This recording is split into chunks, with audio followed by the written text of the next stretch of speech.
teman-teman, kembali lagi dengan Kak Ruth. Hari ini kita akan melanjutkan tipe soal deret huruf yang bagian ketiga.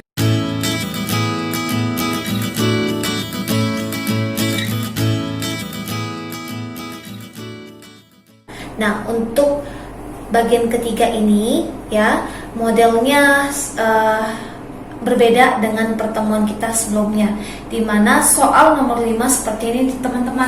Nah, untuk soal nomor 5 terdapat huruf X, W, U, V, T, S, Q, R, P, O. Nah, kita akan mengisi dua huruf selanjutnya.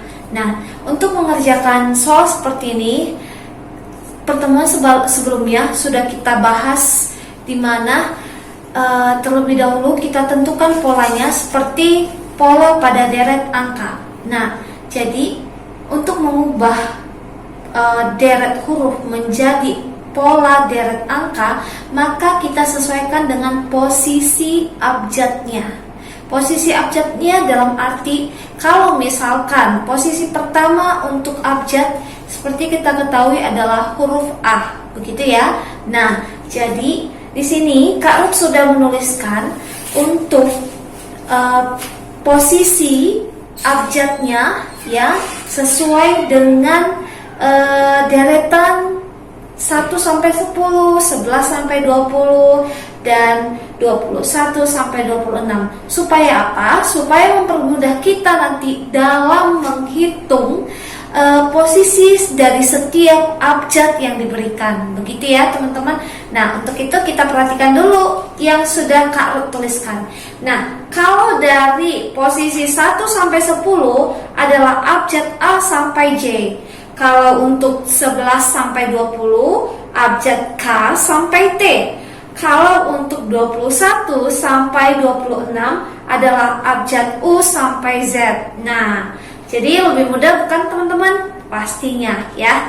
Nah, jadi untuk kita terapkan ya, posisi tadi, posisi abjad tadi, kita akan sesuaikan dengan abjadnya dan rentangnya ini. Contoh, nah kalau untuk abjad X ya, untuk abjad X itu berada di rentang mana? Kalau ini rentang 1, rentang 2, dan rentang 3, maka untuk abjad X pastinya terletak di rentang 3. Karena apa? Setelah huruf U ya, U, V, W, X.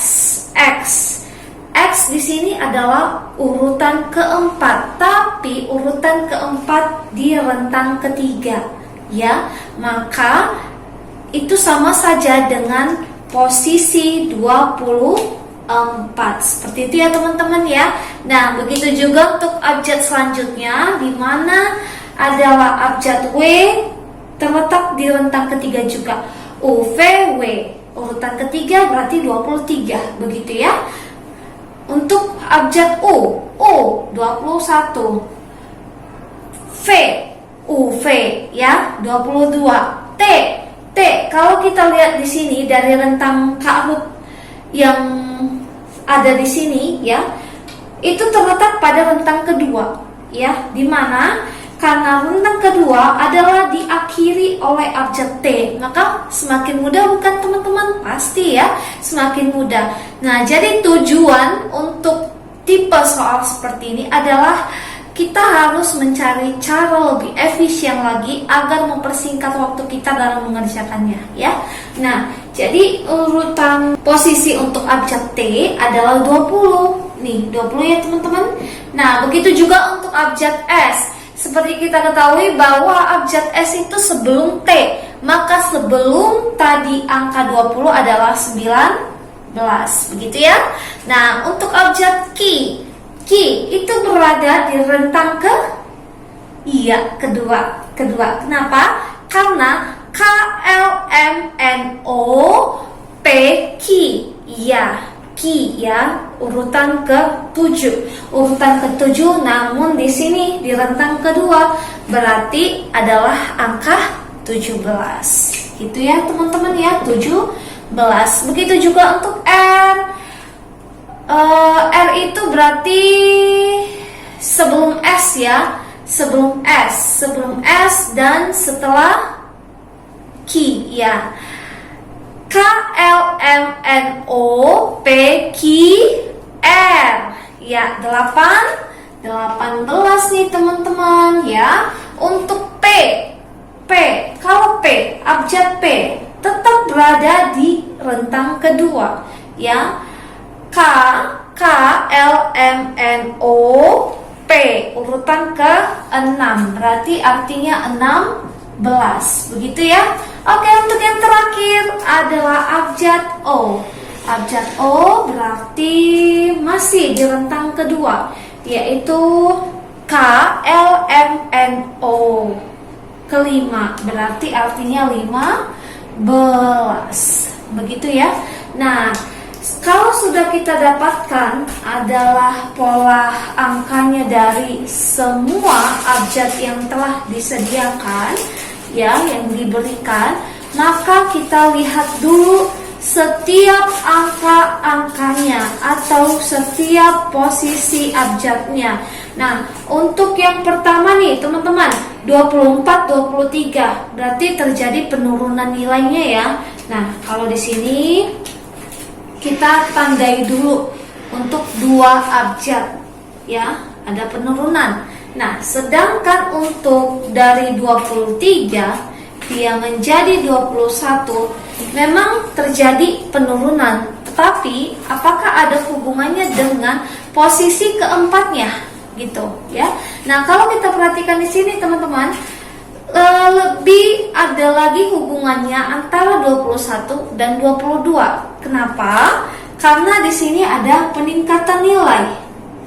Jadi bisa kita simpulkan ya bahwa untuk 2 abjad, masing-masing 2 abjad nanti sesuai dengan bagiannya, kita kasih blok nanti ini adalah memiliki sifat. Ada yang sifat secara berurut atau sifatnya berbalik atau dibalik posisi abjadnya ya. Nah, jadi kalau kita perhatikan untuk ini blok pertama, blok kedua.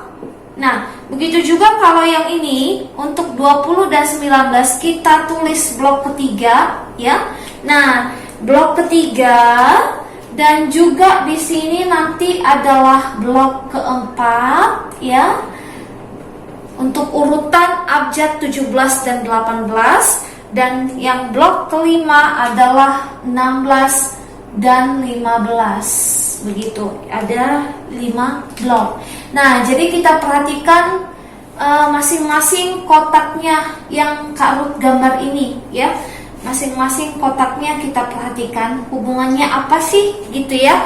Nah, jadi untuk blok pertama dan blok kedua, nah kalau kita perhatikan blok pertama itu ada sifatnya abjadnya itu berbalik.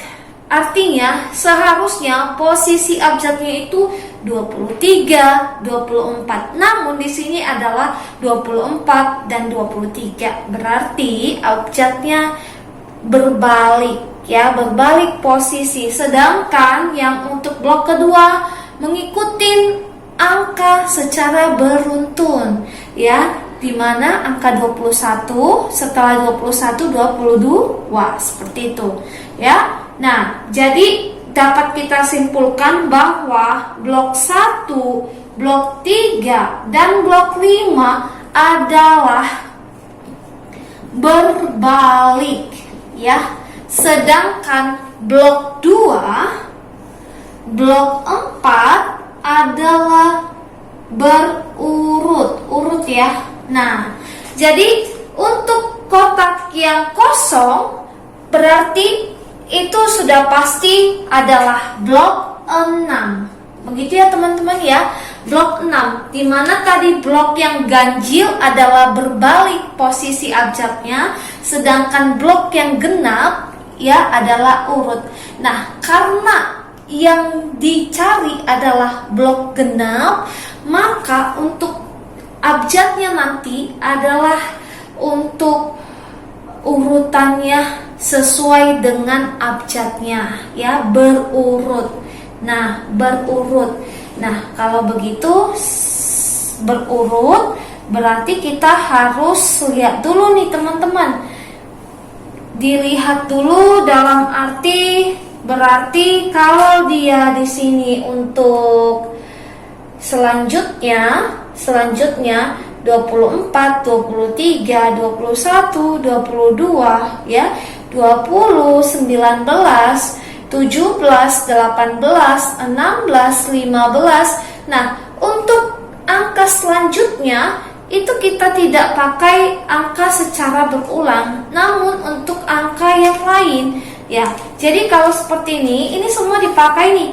Nih contohnya ya. Mulai dari kalau kita perhatikan dari ujungnya 15, 16, 17, 18, 19, 20, 21, 22, 23, 24 ya. Maka sebelum huruf P dan O itu abjad apa, tapi dengan posisi nanti berurut. Maka yang sebelum abjad dengan posisi 16 dan 15 adalah posisi 13 dan 14. Begitu ya teman-teman ya. Posisi 13 dan 14. Karena apa? Karena untuk deretan huruf ini diakhiri dengan 16 dan 15 begitu. Ya, jadi karena kita tadi sudah menyimpulkan bahwa blok 6 adalah blok huruf secara berurut, maka untuk 13 dan 14 diisi oleh abjad apa? Seperti itu ya. Nah, berarti 13 dan 14 berada pada rentang kedua ya, di mana rentang kedua adalah 11, 12, 13, 14. Berarti K, L, M, N, M dan N. Begitu ya teman-teman ya. Jadi untuk yang ini adalah diisi abjad M dan abjad N ya. Kita pastikan lagi ya. Yang untuk yang rentang kedua 11, 12, 13, 14. K, L, M, N, M, N ya. Oke, untuk soal nomor 5 begitu untuk penjelasannya ya. Jadi itu kata kuncinya. Kita harus mengetahui pola-pola yang dipakai, dan ingat setiap pola huruf memiliki sifat ya. Bisa sifatnya secara berurut mengikuti abjadnya ya secara normal, dan juga ada yang memakai sifat untuk urutan abjadnya secara berbalik. Artinya yang tadinya abjad AB dia bisa dibalik menjadi abjad BA. Begitu ya teman-teman. Oke, untuk soal nomor 6 seperti ini. Huruf A, C, E, G, I dan 2 kotak yang mau kita isi. Ya, untuk itu sama seperti ini tadi ya, kita harus mengubahnya dalam bentuk angka. Jadi A itu kan 1 ya teman-teman ya, posisi 1 maksudnya. Nah, C itu posisi 3, E posisi 5, G posisi ya masih di rentang 1 ya, posisi 7, I posisi 9 ya gitu. Karena ini masih rentang 1, masih mudah ya. Kalau kita misalnya sudah mengingat untuk rentang 1-nya ya, gak masalah ya. Nah, jadi kalau kita perhatikan untuk deretan angkanya nih teman-teman, apakah ada hubungannya posisi 1, 2, 3, 4, 5 untuk mengisi kotak yang kosong ini nanti? Ya, pasti ada hubungannya ya. Jadi kita perhatikan dulu untuk deret pertama ini, apakah ada hubungannya dengan deret ketiga dan kelima begitu. Kalau kita perhatikan untuk deret pertama dan untuk deret ketiga itu ada penambahan nilai dengan tambah 4. Begitu juga untuk yang kelima, penambahan 4 ya. Sama halnya dengan untuk posisi kedua dan posisi keempat. di mana posisi kedua dan posisi keempat juga ada penambahan 4 begitu. Maka dapat kita simpulkan bahwa soal nomor 6 ini ya menggunakan penjumlahan angka 4 walaupun dia posisi deret angkanya berbeda.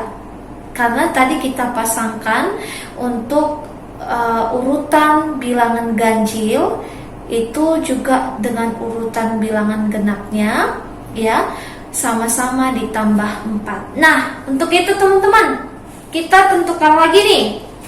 Ini kita tentukan berarti ini kan tadi 1 2 3 4 5. Ini urutan ke 6, ini urutan ke 7 ya. 1 2 3 4 5 6 7. Nah, untuk urutan ke-7 diisi oleh abjad apa? Begitu kan? Iya. Nah, jadi kalau ini yang untuk 1 2 3 4 5, maka yang 5, posisi 5 akan kita hubungkan dengan posisi 7. Kan ganjil sama ganjil ya. Maka ditambah 4 begitu ya. Jadi 9 tambah 4 adalah berapa? Iya, 13. Maka ini nanti adalah diisi oleh posisi ke-13 untuk abjadnya.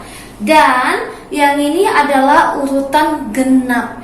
Urutan genap maka pasangannya adalah 1 2 3 4. Nah, jadi dari 7 ya. 7 tambah 4 nih teman-teman. 7 tambah 4 berapa? Iya, 11.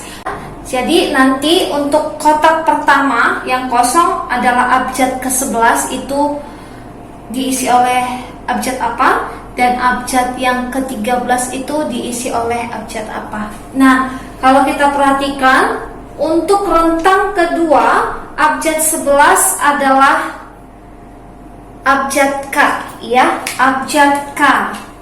Dan untuk abjad posisi 13 berarti 11, 12, 13 KLM ya, KLM. Oke. Berarti untuk kotak yang kosong akan diisi oleh abjad K dan M. Nah, untuk hari ini cukup sekian pembelajaran kita tipe deret huruf. Kami harap kalian semakin berlatih untuk soal-soal yang lainnya yang variannya berbeda dengan hari ini, dan kuncinya adalah jangan pernah menyerah dalam mengerjakan soal yang lebih sukar lagi. Karena apa? Dengan begitu nanti kita akan terbiasa untuk menyelesaikan soal dengan tipe yang berbeda, model yang berbeda, walaupun tetap bertema deret huruf. Oke, sampai sekian dulu ya teman-teman ya. See you.